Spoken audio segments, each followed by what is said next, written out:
Types of chemical reaction, types of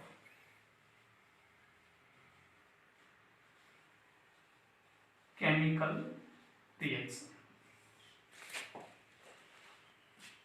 इसमें देखेंगे आप केमिकल रिएक्शंस के बारे में कितने प्रकार की हैं और प्रत्येक का एक एक या दो दो उदाहरण हम इस तरीके से सीख लेते हैं जो आगे चल करके हमें फिट हो जाते हैं। और केमिस्ट्री, फिजिक्स या साइंस को अच्छे से पढ़ने के लिए पूरा माइंड कंसंट्रेट करना चाहिए और यहीं पर बोर्ड पर जब कार्य करते हैं तो पूरा माइंड बोर्ड पर कंसंट्रेट करके बैठते हैं ताकि हमें हर पॉइंट टू पॉइंट क्लियर होता चले। फर्स्ट है इसका एडिशन रिएक्शंस।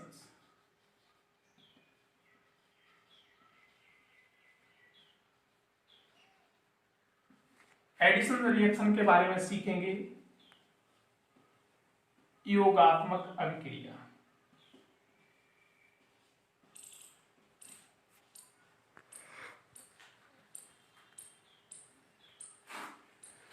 योगात्मक अभिक्रियाएं या एडिशन रिएक्शंस क्या होती हैं? जब कोई दो रिएक्टेंट्स, दो या दो से अधिक रिएक्टेंट्स आपस में ऐड किए जाते हैं तो एक मुख्य प्रोडक्ट प्राप्त होता है। जो प्रोडक्ट प्राप्त होता है वो दोनों रिएक्टेंट्स के ऐड करने के बाद प्राप्त होता है। तो ऐसी रिएक्शंस को हम एडिशन रिएक्शंस कहते हैं। सबसे सरल एग्जांपल है C+O2। इधर का रिएक्टेंट हमारे पास कार्बन है, दूसरा रिएक्टेंट ऑक्सीजन है और जो बनने वाला प्रोडक्ट है हमारे पास CO2। जब कार्बन को ऑक्सीजन के साथ दहन करते हैं तो सीधा सीधा CO2 प्राप्त होता है। इसी प्रकार से हम अगला एग्जांपल सीखेंगे। हम कैल्शियम ऑक्साइड स्टार से प्रदर्शित कर लेते हैं। 10th की क्लास बोर्ड एग्जाम में पूछते हैं इसे। कैल्शियम ऑक्साइड नाम है इसका कैल्शियम ऑक्साइड। इसे दूसरे नाम से और जानते हैं बिना बुझा चूना। बिना बुझा चूना। यदि इसको जल के साथ रिएक्ट करते हैं मार्केट से जब हम कैल्शियम ऑक्साइड बिना बुझा चूना लेकर के आते हैं और ये इसका जो कार्य है वो बिल्डिंग पर पेंटिंग करने के लिए किया जाता है। कैल्शियम ऑक्साइड को जैसे ही हम पानी के संपर्क में लेकर के आते हैं तो इसमें से ऊष्मा निष्कासित तो होना प्रारंभ हो जाती है और रिएक्शंस किस तरीके से होती है इसकी उसके बारे में हम सीखेंगे। हम जानते हैं ये अपनी बॉन्डिंग को तोड़ना प्रारंभ कर देता है। H positive, OH negative. Already oxygen पर 2 नेगेटिव बेस होते हैं तो कैल्शियम पर 2 पॉजिटिव बेस आपके पास। ये नेगेटिव बेस सीधा अटैक करते हैं हाइड्रोजन एटम्स पर। ऑक्सीजन और हाइड्रोजन परमाणु दोनों ही ऐड होकर के OH नेगेटिव आयन बनाने की क्षमता रख लेते हैं। एक पॉजिटिव एक नेगेटिव चार्ज को विस्थापित कर देगा, फिर भी एक नेगेटिव चार्ज शेष रह जाता है। अब यही कैल्शियम इस OH ग्रुप के साथ अटैक करता है और दूसरे OH के साथ भी अटैक कर देता है और बनने वाला फॉर्मूला हो जाता है CaOH का होल ग्रुप। यानी इसका नाम कैल्शियम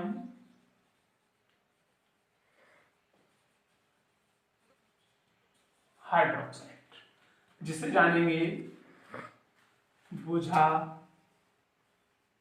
चूना। इसे बुझा चूना के नाम से और जानते हैं। तो ये आपके पास केमिकल रिएक्शंस के दो एग्जांपल एडिशन रिएक्शन के। एक इसका बेस्ट एग्जांपल और सीख लेते हैं जिसे स्टार से शो करेंगे। हम डबल बॉन्ड या ट्रिपल बॉन्ड वाला ऑर्गेनिक कंपाउंड्स लेते हैं। ऐसा कंपाउंड्स लेते हैं जिसके मध्य में डबल बॉन्ड भी हो सकता है और ट्रिपल बॉन्ड भी हो सकता है। तो डबल बॉन्ड के बारे में बात करते हैं तो एथीन लेते हैं। एथीन IUPAC नेम सीखेंगे एक 2 कार्बन परमाणु, En डबल बॉन्ड, बाकी का रह गया हाइड्रोजन द्वारा बैलेंस करते हैं। कार्बन की वैलेंसी 4 कर लेंगे। किस तरीके से गिनेंगे? 1 2 3 और 1 4। इधर वाले कार्बन को छिपाने से उस कार्बन परमाणु की वैलेंसी हमको 4 स्पष्ट नजर आ रही है। 1 2 3 4। इधर देखेंगे, अब हम इसको छिपाने का प्रयास करते हैं तो इधर गिनेंगे 1 2 3 4। फॉर्मूला बनकर के तैयार हो गया आपका CH2 डबल बॉन्ड CH2। और ज्यादा शॉर्ट करना चाहते हैं तो हम इसे कुल मिलाकर के लिख सकते हैं C2H4। अब इसके मध्य में जो डबल बॉन्ड है वहां पर एक तो सिग्मा बॉन्ड है और दूसरा जो बॉन्ड है वो आपका पाई बॉन्ड है। ऑर्गेनिक केमिस्ट्री में आगे चल करके सीखेंगे, कार्बनिक रसायन में सीखेंगे, जहां पर भी डबल बॉन्ड या ट्रिपल बॉन्ड पाया जाता है वहां पर आपको ऑलरेडी पाई बॉन्ड उपस्थित होता है। पाई बॉन्ड एक वीक बॉन्ड होता है देन सिग्मा बॉन्ड। इस कारण ये एडिशन रिएक्शन शो करता है। प्लस H2 हाइड्रोजन गैस और H2 को जोड़ने के लिए निकेल कैटालिस्ट का प्रयोग करते हैं। एक H को हम ऐड कर देंगे पाई बॉन्ड को कार्बन के साथ, दूसरा H आक्रमण कर देता है दूसरे कार्बन से, ये वाला इलेक्ट्रॉन यहां से, ये बॉन्ड यहां से विकसित हो जाता है। आगे बन जाता है आपका CH3। CH2 पहले से था, एक H आकर के और ऐड हो गया CH3। अब यहां पर केवल सिंगल बॉन्ड रह जाएगा CH3। दूसरा H परमाणु भी हम ऐड कर देते हैं। अब हम इसे और शॉर्ट तरीके से लिख सकते हैं C2H6 जिसका नाम होगा एथेन। C2H6 जिसका नाम C2H6 एथेन। तो ये रिएक्शंस आपके पास एडिशन रिएक्शन का एक बेस्ट एग्जांपल था। और भी इसके पास हम एग्जांपल सीखेंगे। वो एग्जांपल क्या है? इसी कैटेगरी में यदि हम एक ट्रिपल बॉन्ड लेते हैं, या हम कल वाला एक एग्जांपल बहुत इंपॉर्टेंट है उसके बारे में सीखते हैं। सोडियम को या पोटेशियम को, सोडियम और पोटेशियम और लिथियम ये मेटल्स ऐसी हैं, यदि इनको खुली हवा में छोड़ देते हैं या जल के संपर्क में भी आ जाती हैं तो तीव्र ज्वलनशील हो जाती हैं। ये स्वतः ही आग पकड़ लेती हैं क्योंकि इनके जो टेम्परेचर होते हैं वो रूम टेम्परेचर 0 डिग्री सेल्सियस से भी लोअर होते हैं। पोटेशियम को यदि जल के संपर्क में लेकर के आए, जल के संपर्क में लेकर के आते हैं, पोटेशियम को ऑक्सीजन के संपर्क में लेकर के आए, ऑक्सीजन के संपर्क में लेकर के आते हैं, तो हम जानते हैं एक ऑक्सीजन पर कुल नेगेटिव बेस 2। यहां पर एक ऑक्सीजन पर नेगेटिव बेस हमारे पास 2, तो 2 ऑक्सीजन पर नेगेटिव बेस की संख्या हो जाएगी 4। पॉजिटिव के पर सिंगल 4 हमको पॉजिटिव करने पड़ेंगे तो हम 4 का मल्टीपल कर देते हैं। ये के सीधा सीधा ऑक्सीजन के साथ ऐड हो जाता है और बन जाता है आपका पोटेशियम ऑक्साइड। यहाँ पर के की संख्या 4 है, ऑक्सीजन की संख्या 2 है, तो हम सिस्टम से लिखने के लिए इसको कर देते हैं 2K2O। अब इसी K2O का नाम भी रख लेते हैं, के आपका है पोटेशियम ऑक्साइड। समीकरण सॉल्व करने का आसान तरीका हमारे पास है, उसके पास पॉजिटिव और नेगेटिव बेस को सिस्टम से ध्यान में रखते हुए समीकरण को हम बैलेंस कर लेते हैं।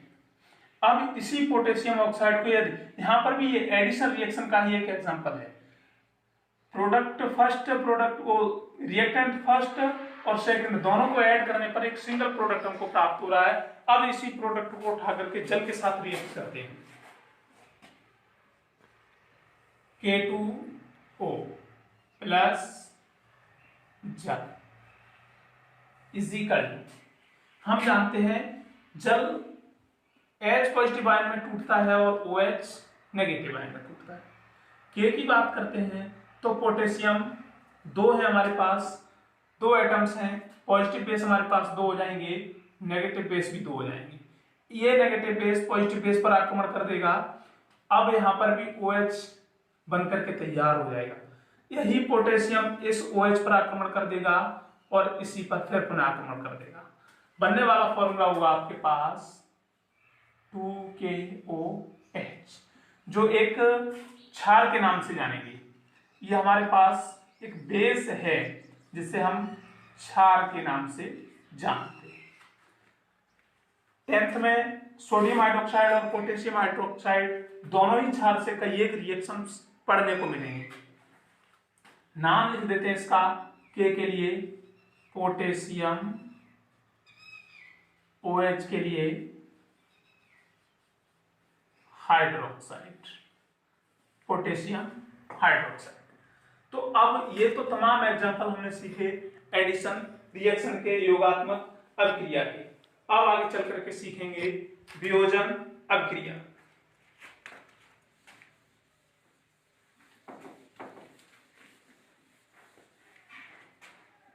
Separation reactions.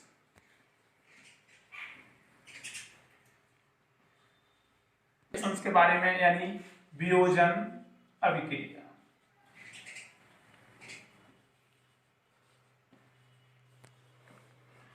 क्या होती है वियोजन अभिक्रियाएं? वियोजन अभिक्रियाएं ऑलरेडी जब किसी एक ही प्रोडक्ट्स को गर्म करते हैं तो उसमें से 2 या 2 से अधिक प्रोडक्ट बाहर की तरफ विस्थापित होते हैं तो उन्हें वियोजन रिएक्शंस कहते हैं। तो इसका एग्जांपल सीखेंगे। यदि हम फेरस सल्फेट लेते हैं और इसी एग्जांपल पर डेफिनेशन बनाने का भी सटीक प्रयास करेंगे और वही डेफिनेशन हमारे लिए मान्य होगी। Ferrous sulphate,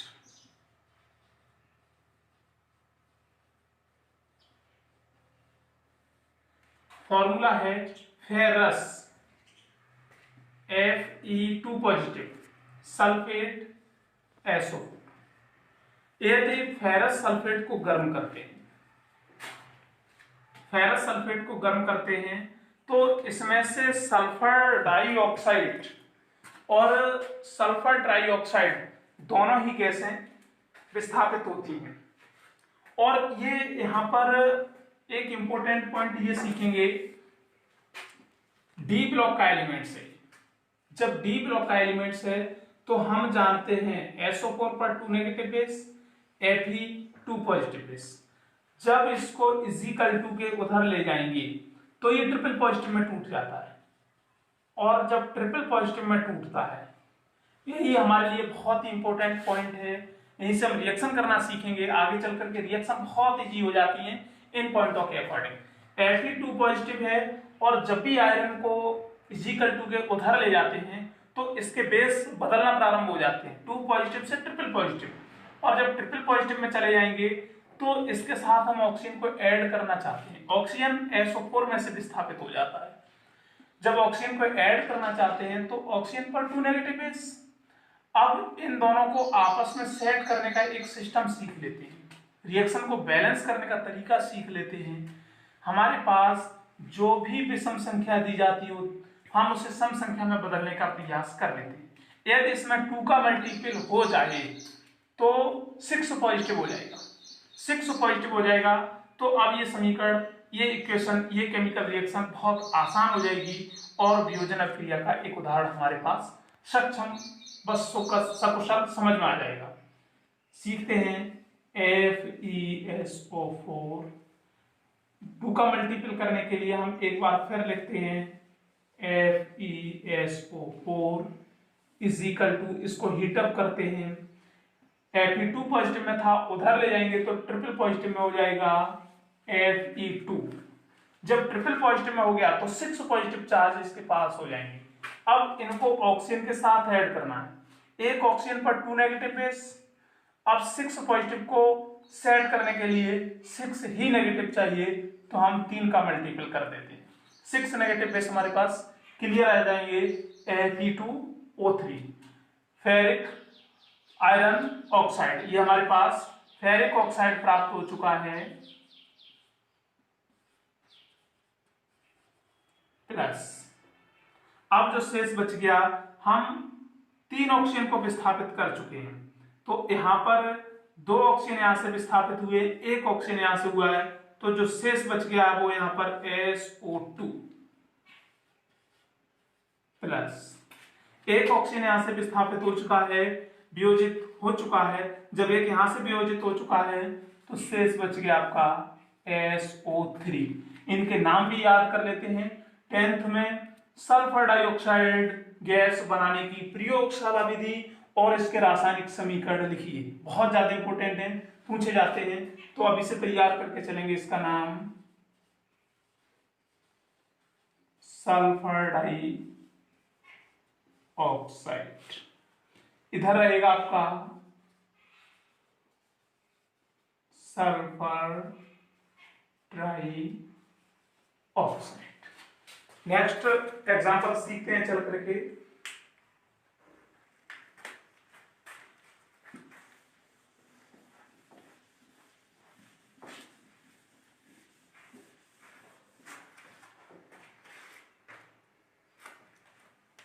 important lead nitrate,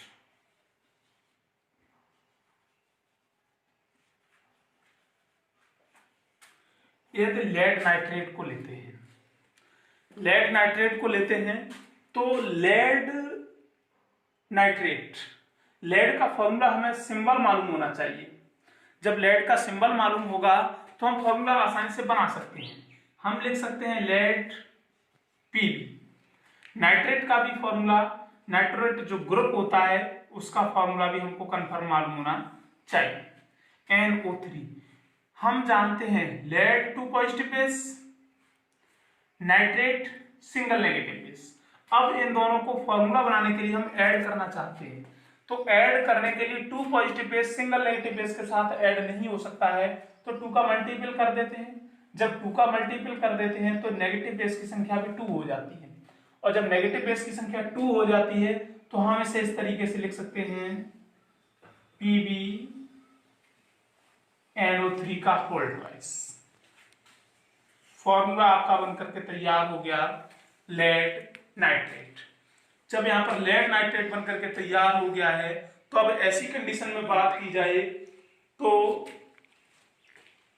यहां पर इसको यदि गर्म करते हैं, जब इसको गर्म करते हैं तो हम जानते हैं Pb2 positive base single oxygen को अपने साथ ऐड कर सकता है और तुरंत बदल जाता है PbO, जिसका नाम रख देते हैं लेड ऑक्साइड प्लस। अब शेष बच गया यहां पर NO3 निकल चुका है तो शेष बच गया NO2 प्लस। अब यहां पर जो बचा हुआ है वो NO3 को हम पूरा विस्थापित नहीं कर सकते हैं, पूरा वियोजित नहीं कर सकते हैं, क्योंकि अगर पूरा निकालेंगे तो उस पर एक सिंगल नेगेटिव बेस रहेगा, और बेस न रहने के कारण यदि हम इसमें से ऑक्सीजन को निकाल देते हैं तो NO2 लिख सकते हैं।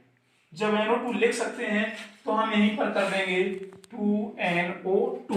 अभी भी यहां पर एक ऑक्सीजन शेष बचा हुआ है, हम O2 के रूप में बाहर निकाल सकते हैं हाफ। इंपोर्टेंट रिएक्शंस थी और ये बोर्ड एग्जाम के लिए। तो लेड नाइट्रेट को यदि गर्म किया तो हमारे पास ये कंडीशन प्राप्त हुई। एक और एग्जांपल इसी के आधार पर सीख सकते हैं, जो है हमारे पास कैल्शियम कार्बोनेट।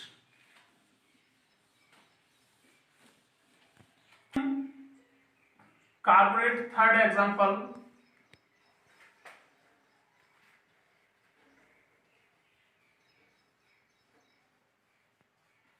कैल्शियम कार्बोनेट लेते हैं।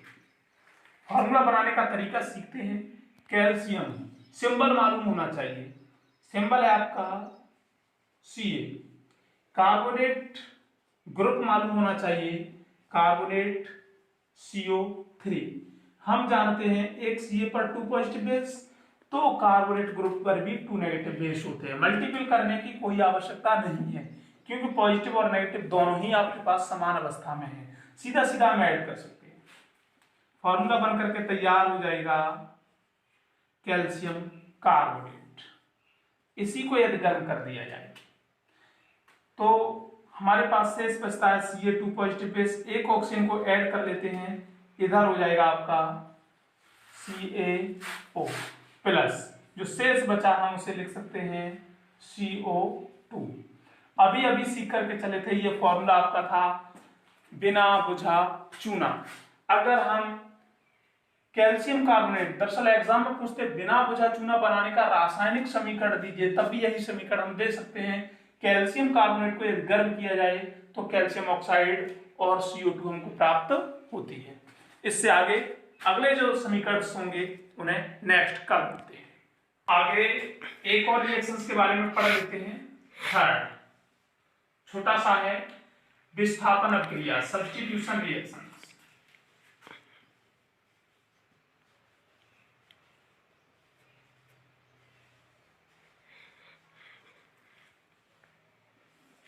विस्थापन अभिक्रिया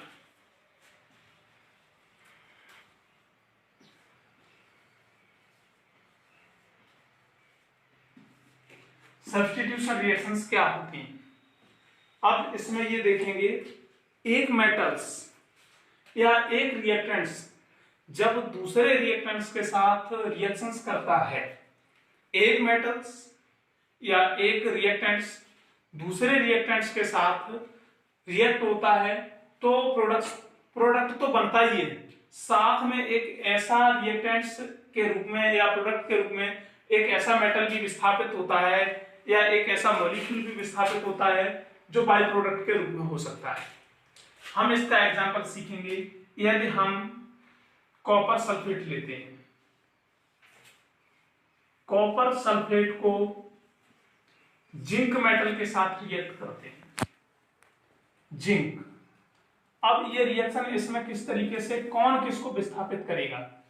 हम जानते हैं Zn पर 2 पॉजिटिव बेस, अभी अभी सीख करके आए थे SO4 पर 2 नेगेटिव बेस। मल्टीपल करने की कोई आवश्यकता नहीं है, दोनों ही पॉजिटिव, दोनों ही SO4 को विस्थापित कर देंगे। लिख सकते हैं formula Zn SO4 plus Cu, ZnSO4 plus Cu। Zn copper sulphate के सॉल्यूशन में से कॉपर को विस्थापित कर रहा है। अगली रिएक्शन, इसका रीजन जो है, मुख्य रीजन एक विद्युत रासायनिक श्रेणी। विद्युत रासायनिक श्रेणी में आगे चल करके पढ़ेंगे, पूरा स्पष्टीकरण हो जाता है। यदि कोई प्रबल सक्रिय धातु है तो वो दुर्बल सक्रिय धातु को उसी के सॉल्यूशन में से विस्थापित कर देती है, ये इसका मुख्य कारण। यदि हम यहीं पर क्या करते हैं, जिंक सल्फेट लेते हैं, ZnSO4 प्लस, इसी में फिर कॉपर डालने का प्रयास करते हैं।